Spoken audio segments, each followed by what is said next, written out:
ne s'intéresse à rien tant que la catastrophe n'est pas là. Alors cet été, changement de musique, hein, avec la sécheresse, ils ont découvert que la sécheresse, c'était un manque d'eau. Alors, ils ont fait une réunion pour en discuter. Où est passée toute cette eau? Ben, vous feriez bien de la demander. Pourquoi n'y a-t-il pas d'argent dans les communes pour réparer les réseaux d'eau alors que vous en perdez la moitié dans la nature?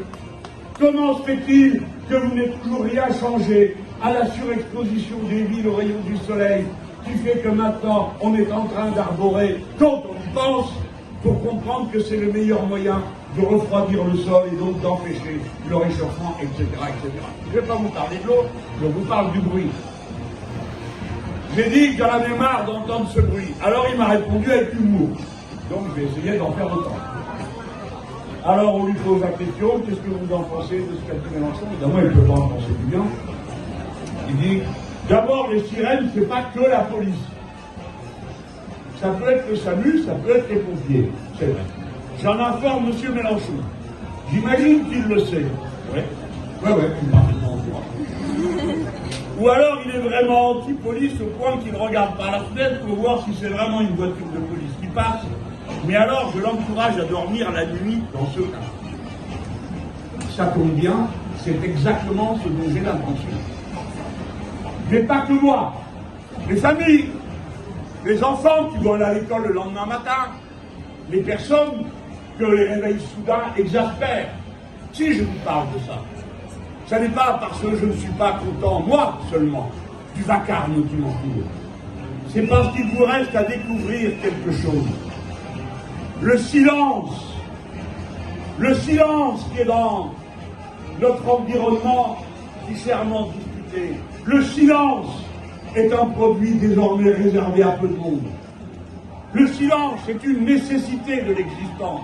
Savez-vous que 25 millions de Français sont exposés à des super nuisances sonores? Savez-vous que 87% des Français comprennent que le silence est devenu un luxe pour très peu de monde?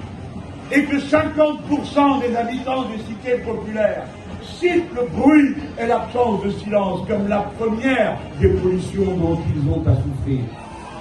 Vous me comprenez? Et maintenant, je vais parler au nom du reste du monde, sans le monde, et qui n'ont qu'une seule idée, comment faire continuer leur fabuleux taux de profit, sans s'occuper de savoir ce qui se passe autour d'eux.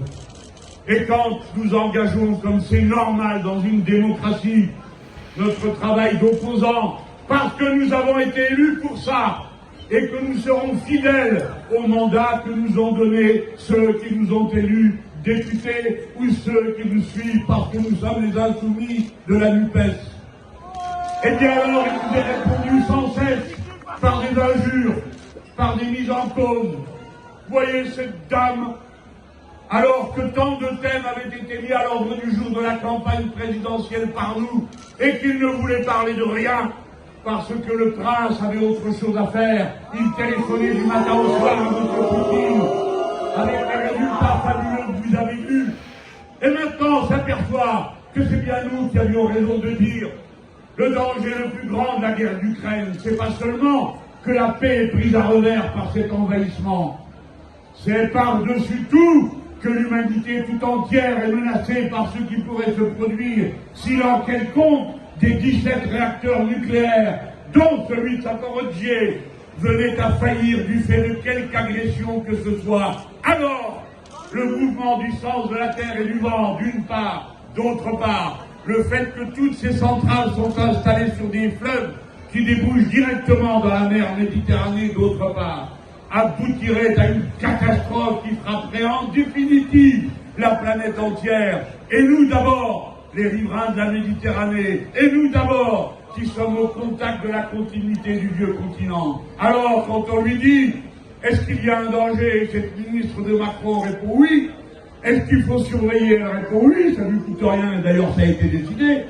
Et quand on lui dit, faut-il envoyer des casques bleus pour s'interposer, comme l'a proposé M. Mélenchon, au seul nom de M. Mélenchon, elle répond, pas de démagogie. C'est-à-dire que les gens ne savent faire qu'une chose, insulter, tout le temps, sur tous les thèmes. Et Madame Borne qui dit, les insoumis veulent le chaos. Pardon madame, Le chaos, c'est vous. Parce que c'est vous qui avez tout désorganisé et continuez à le faire. C'est vous qui êtes responsabilité de cette rentrée sociale pourrie, de cette rentrée scolaire qui ne fonctionne pas, etc. Le chaos, c'est eux. Et si c'est eux, c'est parce que plutôt que de croire à l'intelligence collective des êtres humains, qui lorsqu'ils se mettent tous après une tâche, y arrivent, parce que l'intelligence collective est toujours fabuleuse dans un peuple instruit comme l'est le nôtre, plein de savoir-faire technique, scientifique, qui fait qu'aujourd'hui même, alors que tout s'en va de tous côtés, on voit les chercheurs français être les premiers à engager ce qui sera quelque chose d'absolument inouï pour la recherche, c'est la possibilité d'avoir une étude du corps humain jusqu'au niveau de la cellule d'une personne.